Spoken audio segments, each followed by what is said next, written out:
আমরা দশম শ্রেণীর সরল সুদ কষা সিম্পল ইন্টারেস্ট এই অধ্যায়টি নিয়ে আলোচনা করছি। এর আগের লেকচারে আমরা সরল সুদ কষা বা সিম্পল ইন্টারেস্ট এই অধ্যায়ের যে প্রাথমিক ধারণা সেই প্রাথমিক ধারণা নিয়ে আলোচনা করেছি এবং প্রিভিয়াস লেকচারগুলিতে আমরা সরল সুদ কষা এই অধ্যায়ে যে সকল প্রবলেমগুলি নিজ করি আছে সেই নিজ করি প্রবলেমগুলো আমরা আলোচনা করছি। প্রয়োগ নম্বর 2 এটাকে সমাধান করেছি, প্রয়োগ নম্বর 4 এটাকে সমাধান করেছি এবং সর্বশেষ আমরা প্রয়োগ নম্বর 5 এই প্রবলেমটাকে আমরা সমাধান করেছি। আজকের লেকচারে আমরা প্রয়োগ নম্বর 10 নিজে করি এর যে ছকটা রয়েছে সেই ছকে দেখো আসলের মান, সময়ের মান এবং বার্ষিক সরল সুদের হার দিয়ে দিয়েছে, আমাদের মোট সুদ এবং সুদ আসলের পরিমাণ নির্ণয় করতে বলেছে। এই ছকের অঙ্কগুলিকে সমাধান করব। তো দেখো প্রয়োগ নম্বর 10-এর ছকের প্রথম ছকটা আমরা আলোচনা করছি। যে প্রদত্ত দেওয়া আছে দেখো আসল 500 টাকা বলে দিয়েছে, সময় বলে দিয়েছে 3 বছর এবং বার্ষিক সরল সুদের হার বলে দিয়েছে 6.14%। এটাকে ভেঙে নাও, 4 4 24 25, 25-এর 4%, 4 6 24, এটা এক যোগ হবে 25/4। তো আমরা কি জানি লিখে নাও, আমরা জানি সরল সুদ আই সমান, ফর্মুলা লিখো, P into R into T by 100 equals to, তাহলে দেখো সরল সুদের মান কত হবে, পি এর মান বসাও, পি এর মান রয়েছে আমাদের 500 ইন্টু আর এর মান দিয়েছে আমাদের 25-এর 4 ইন্টু টি এর মান বলে দিয়েছে 3 বছর ডিভাইডেড বাই 100, 0 0 0 0 কাটলো, সো এটা আসছে আমাদের 5 ইন্টু 25 ইন্টু 3 ডিভাইড বাই 4। তো দেখো এটাকে গুণ করে নাও, তো 3 5 15, তাহলে 15 ইন্টু 25, তো এটা আসছে আমাদের 2 25, 5 5 2 10 15, সো 5 7 3, তা 375, তা 375/4, সেটাকে ভাগ করো, সো 375 4 দিয়ে ভাগ করো, তা 4 4 9 36, 1 5 নামিয়ে দাও, 3 4 12, 3.0 4 7 28, 2 4 5 20, তাহলে পেলাম আমরা 93.75, সো 93.75 টাকা।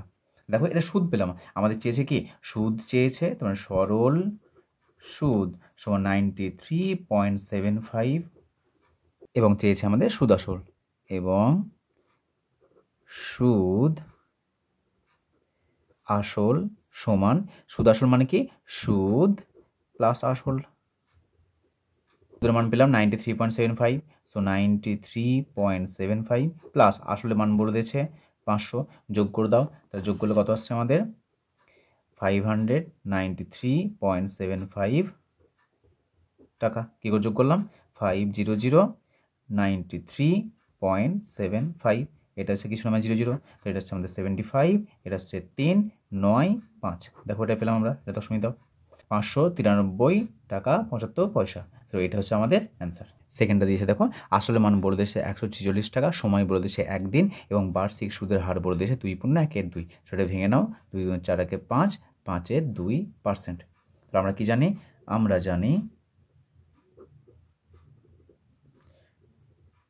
সরল সুদ আই সমান P into R into T by 100, মানগুলো বসাও, সো মানগুলো বসালে কত পাচ্ছি, পি এর মান বলে দিয়েছে আমাদের দেখো 146 ইন্টু আর এর মান বলে দিয়েছে আমাদের 5/2 ইন্টু টি, দেখো টি হচ্ছে আমাদের বছরে, যেহেতু আমাদের এই যে ফর্মুলা রয়েছে সেই ফর্মুলাতে টি আছে আমাদের কি বছরে মেজার করা হয় বা বছরে পরিমাপ করা হয়, কিন্তু সময় দিয়েছে দেখো 1 দিন। আচ্ছা একে যদি বছর করতে চাই তাহলে কত হয় বলো তো, আমরা জানি যে 365 দিন 1 বছর, তাহলে একে 365 দ্বারা ভাগ করে দাও, তাহলে 365 কত হলো 1-এর 365 বছর।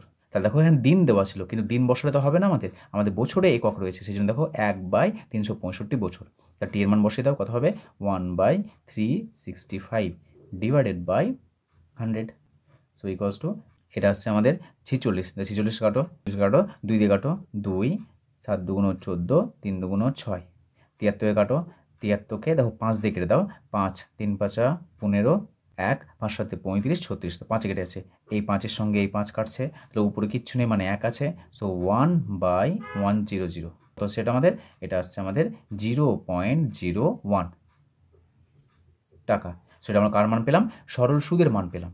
তাহলে অতএব সরল সুদ সমান 0.01 টাকা এবং সুদ আসল সমান সুদ প্লাস আসল হচ্ছে 146, যোগ করলে কত পাচ্ছি আমরা? যোগ করলে পাচ্ছি 146.01 টাকা।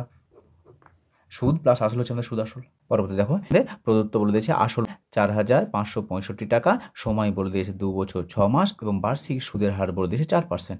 তাহলে আমাদের সুদ এবং সুদ আসল নির্ণয় করব। সো দেখো আমরা ফর্মুলা জানি যে সরল সুদ সমান PRT/100, মানগুলো বসাও। পি এর মান বলে দিয়েছে 4565 ইন্টু আর এর মান বলে দিয়েছে 4 ইন্টু টাইম। দেখো টাইম আমাদের বছরে, কিন্তু এখানে বলে দিয়েছে দেখো 2 বছর 6 মাস। তাহলে কত হবে? এটা আমাদের মাসটাকে বছরে কনভার্ট করতে হবে। সো 2 বছর প্লাস 6 মাস, তাহলে কত মাসে 1 বছর? 12 মাসে, থেকে ভাগ করে দাও 6/12 বছর, কাটাটি করো 6 2 12, 1 এর 2, সো 2 প্লাস 1/2 এত বছর ইকুয়ালস টু 2 2 4 1 5, তাহলে 5/2 বছর।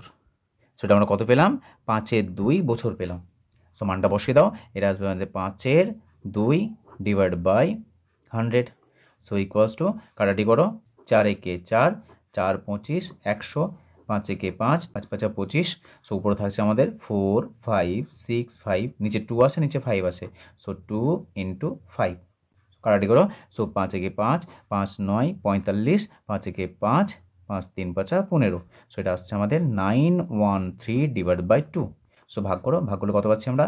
913, 2 দিয়ে ভাগ করো, 4 2 8, 1 1 নামছে, 5 2 10, 1 3কে নামিয়ে দাও, 6 2 12, 1 দশমিক 0, 5 2 10, তাহলে পেলাম 456.5। সো এটা আসছে আমাদের 456.5 টাকা। তাহলে এটা পেলাম আমরা সুদ, আর সুদ আসল কত হবে? সো সুদ পেলাম আমরা 456 টাকা 50 পয়সা। তাহলে সুদ আসল লিখে নাও, এবং সুদ আসল ইকুয়ালস টু সুদের সঙ্গে আসল যোগ হবে, সো 4565 প্লাস 456.5 টাকা। সো যোগ করে নাও, যোগ করলে কত আসবে আমাদের? 5, 5-এর সঙ্গে 0 যোগ করলে 5, দশমিক নামছে, 5 আর 6 11, 1 হাতের 1, 6 6 12, 2 হাতের 1, 5 আর 4 9, 9 আর 1 10, 10-এর 0 হাতের 1, 4 আর 1 5। সো পেলাম আমরা 50,215 টাকা। সো এটা পেলাম সুদ আসল, এটা পেলাম সুদ। তাহলে আমরা প্রয়োগ নম্বর 10-এ যে 3খানা প্রবলেম ছিল সেই 3খানা প্রবলেমকে আমরা সমাধান করলাম।